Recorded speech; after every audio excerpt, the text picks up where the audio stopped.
नमस्कार डीएलएड साथियों, जैसा कि आपको पता आज आपका साइंस का पेपर था 9 तारीख को और साइंस के पेपर का कंप्लीट सॉल्यूशन लेके मैं आपके सामने आ चुका हूं। बिना टाइम वेस्ट करते सबसे पहले स्टार्ट करता हूं आज के पेपर का पहला क्वेश्चन, जो कि आपका बहुविकल्पी है यानी कि वस्तुनिष्ठ प्रश्न। तो पहला क्वेश्चन है, निम्न में से सत्य फल का उदाहरण क्या है। तो अगर निम्न में सत्य फल का उदाहरण की बात करें, सत्य फल वो होते हैं, इसका आंसर है आम। सीधा सीधा आम आपको लगा देना, ज़्यादा डिटेल में मैं नहीं जाऊँगा क्योंकि वीडियो लंबा हो जाता है उससे। अगर बात करूँ सेकंड क्वेश्चन की, तो दही से मक्खन को पृथक करने की विधि, ये बच्चा बच्चा बता देगा कि इसका जो आंसर होगा वो अपकेंद्रण विधि होगा। अपकेंद्रण विधि के द्वारा हम दही से मक्खन को अलग करते हैं। अगर बात करूँ मैं तीसरे क्वेश्चन की, तो तीसरा क्वेश्चन हमारा है, पौधों की कलम लगाना एक प्रकार का जनन है।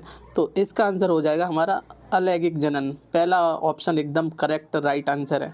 अगर बात करूं मैं चौथे क्वेश्चन की, जो कि गति के नियम के प्रतिपादक कौन है, तो ये तो आप आंख बंद करके भी इसका आंसर सही लगाएंगे। गति के नियम के न्यूटन जी हैं हमारे, जो कि हर साल एग्जाम में न्यूटन जी अपनी शक्ल दिखाई देते हैं आके। पांचवें क्वेश्चन की बात करूं, निम्न में कौन सा पदार्थ ऊर्ध्वपातक नहीं है। ऊर्ध्वपातक पदार्थ वो होते हैं जो डायरेक्ट ठोस अवस्था से गैस अवस्था में पहुंचते हैं, द्रव अवस्था में बिना पहुंचे हुए, जो ठोस अवस्था से सीधे गैसीय अवस्था में पहुंचते हैं। तो आपका यहाँ पे इसका राइट जो आंसर हो जाएगा, कौन सा ऊर्ध्वपातक पदार्थ नहीं है। तो अगर ऊर्ध्वपातक पदार्थ की बात करें तो ये चौथा आंसर आपका नमक, ये नहीं है। बाकी कपूर, आयोडीन और नौशाधर ये ठोस अवस्था से सीधा गैस अवस्था में बनते हैं। तो ये हो गए हमारे ऑप्शन, पाँचों के पाँचों आप करेक्ट मिला लें अपने एग्जाम के। बढ़ते हैं हम आगे की तरफ, जो कि है हमारा छठवां क्वेश्चन। अगर छठवें क्वेश्चन की बात करें तो छठवां क्वेश्चन है, हरे पौधे को स्वपेशी एवं जंतुओं को परपोषी क्यों कहा जाता है। छठवें क्वेश्चन के आंसर की बात करें तो छठवां आंसर का आंसर ये है, हरे पौधे स्वपोषी होते हैं, अर्थात ये पौधे सरल अवयवों से अपना भोजन प्रकाश संश्लेषण क्रिया द्वारा करते हैं, जबकि सभी जंतु परपोषी अर्थात विषमपोषी होते हैं, अर्थात जंतुओं अपना भोजन दूसरे जीवों पौधों से ग्रहण करते हैं। तो ये हो गया हमारे छठवें क्वेश्चन का आंसर। अब बात करें अगर मैं सातवें क्वेश्चन का आंसर, तो वो है हमारा जड़त्व का नियम। जड़त्व का नियम तो बचपन से हम पढ़ते ही चले आ रहे हैं।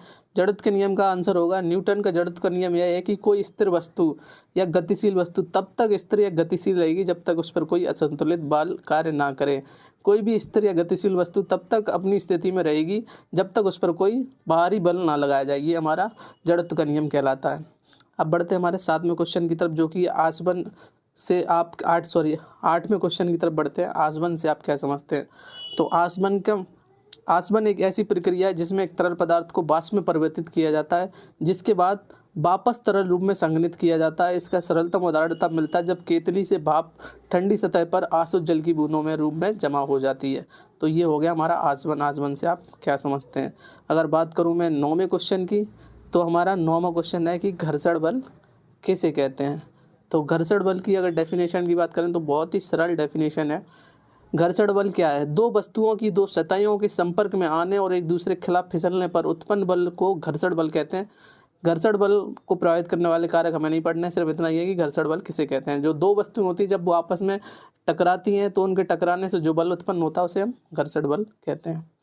अब बढ़ते हैं हमारे नेक्स्ट क्वेश्चन की तरफ, जो कि है हमारा 10वां क्वेश्चन, ऊर्ध्वपातन किसे कहते हैं। ऊर्ध्वपातन में आपको 10वें क्वेश्चन पहले ही बता चुका हूँ कि जो पदार्थ सीधे ठोस अवस्था से सीधा गैसीय अवस्था में पहुँचते हैं उन्हें हम क्या कहते हैं, ऊर्ध्ववादन पदार्थ कहते हैं। ये आप देख सकते हैं, यहाँ पे लिखा भी है कि किसी पदार्थ का ठोस अवस्था से सीधे गैस अवस्था में परिवर्तन, किसी पदार्थ का ठोस अवस्था से सीधी गैस अवस्था में परिवर्तन जिसमें द्रव अवस्था को दरकिनार किया जाता है, मतलब कि द्रव अवस्था शामिल नहीं होती है, तो वो पदार्थ हमारा क्या, ऊर्ध्वपातन कहलाता है। तो इसका उदाहरण सबसे बेस्ट कौन है, कपूर। कपूर ठोस अवस्था से सीधा आपका गैस अवस्था में परिवर्तित होता है।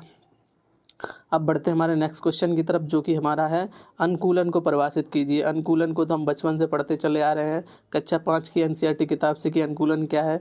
अनुकूलन में आप बहुत कुछ लिख सकते थे, लेकिन यहाँ पे अनुकूलन की छोटी सी डेफिनेशन मैं आपको बताऊंगा।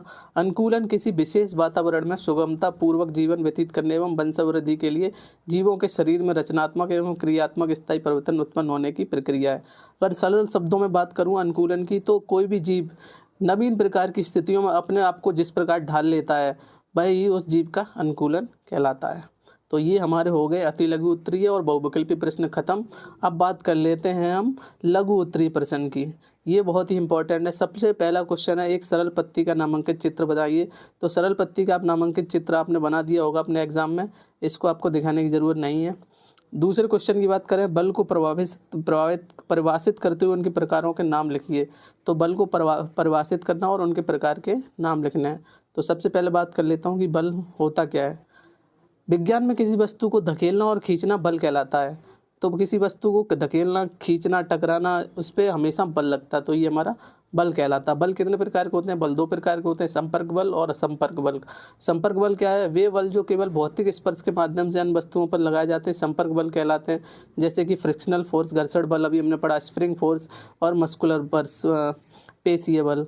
और गैर संपर्क बल कौन होते हैं? वे बल जो बिना किसी भौतिक संपर्क के अन्य वस्तुओं पर लगाए जाते हैं, मतलब जिन्हें बिना के स्पर्श किए स्पर्श पे लगाया जाता है, वो बल हमारे गैर असंपर्क बल कहलाते हैं।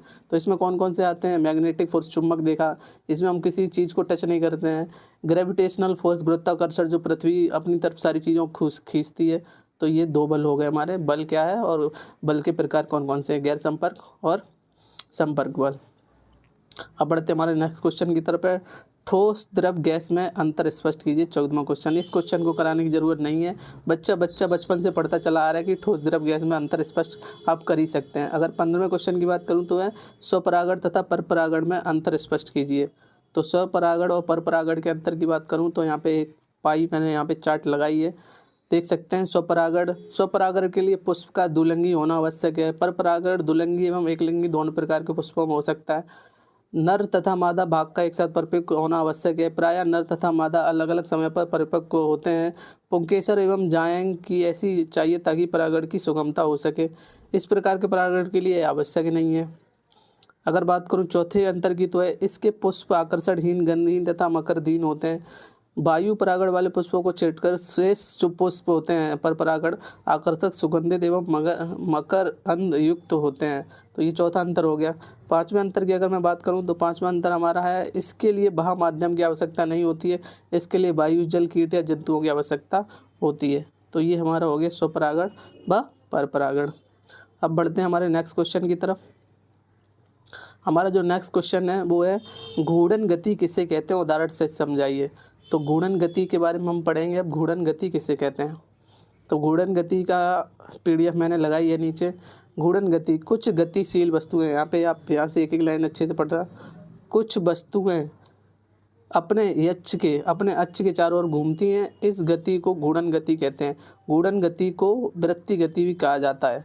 अब इसके उदाहरण देखें। कुमार के चक्के की गति, वो एक अक्ष के ऊपर घूमता है। कुमार का चौक आपने देखा हो। और चलता हुआ बिजली का पंखा भी आप देख सकते हैं। एक जो बीच में पोल लगा होता है, उस पोल के सहारे ही बिजली का पंखा घूमता है, जो अक्ष कहलाता है हमारा।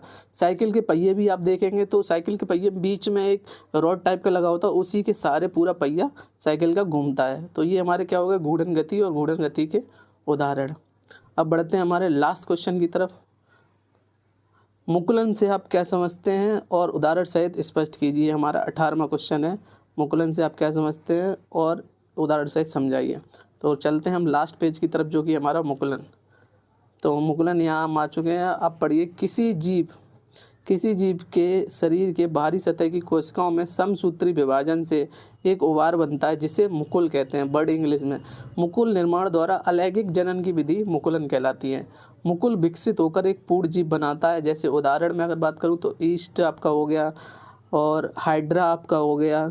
तो इस तरीके के ये हमारे 2 एग्जाम्पल हो गए। तो आई होप मैंने आपका पूरा पेपर सॉल्व करा दिया साइंस का। आपके सारे क्वेश्चन आप मैच कर लीजिए। अगर आपको ये वीडियो ज़रा भी हेल्पफुल लगा तो इस चैनल को सब्सक्राइब जरूर कर लें। मैं आपके लिए ऐसी शानदार वीडियोस लाता हूँ। और चैनल में कमेंट करके ज़रूर बताएं कि आपका पेपर कैसा गया। इस पर्टिकुलर वीडियो में इतना ही। मैं मिलता हूँ एक और फ्रेश वीडियो में। तब तक के लिए बाय बाय।